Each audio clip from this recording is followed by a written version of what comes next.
When we are primarily able to develop and then hold on to our morals and beliefs and values in one or another, then the only things we are going to have to eventually live up to are our own values, standards, and boundaries that we have set around our lives to prevent infiltrators, to restrain or control disrespect, humiliation, dishonor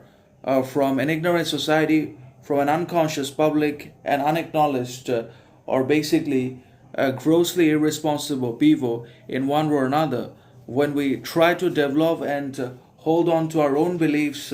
values, ideas, then we suffer because of ourselves. We can limit the harm as well as the good and pleasure to our own reason, cause, purpose, etc., without involving the others. Because suffering because of the others is the most unwanted, undesirable kind of suffering imaginable in the world, no matter what excuse we give for that. But we shouldn't suffer because of the others' ignorance, irresponsibility, insincerity in their lives in one or another, because it's their independence, it's their choice, whatever they are doing, they are ultimately running away from what they could not resolve within themselves. They are avoiding those things and people that are mirrors, that are authentic, conscious, benevolent, understanding, clear enough to expose all the insecurities and reveal all the dark faces that ultimately the most people in the society are trying to hide under the garb of pretense, authenticity, artificiality in one or another. So when we try to fulfill our own moral compass, when we have a moral compass, when we have internal significance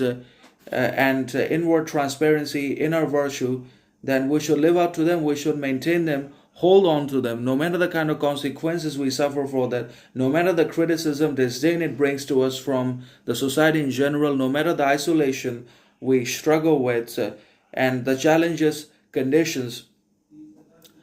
circumstances we struggle with or we find ourselves under. We should neither give up on ourselves nor abandon our dreams, nor part ways with authenticity, nor make any compromises whatsoever with our values, virtues, beliefs, if they are real, if we have consciousness within ourselves.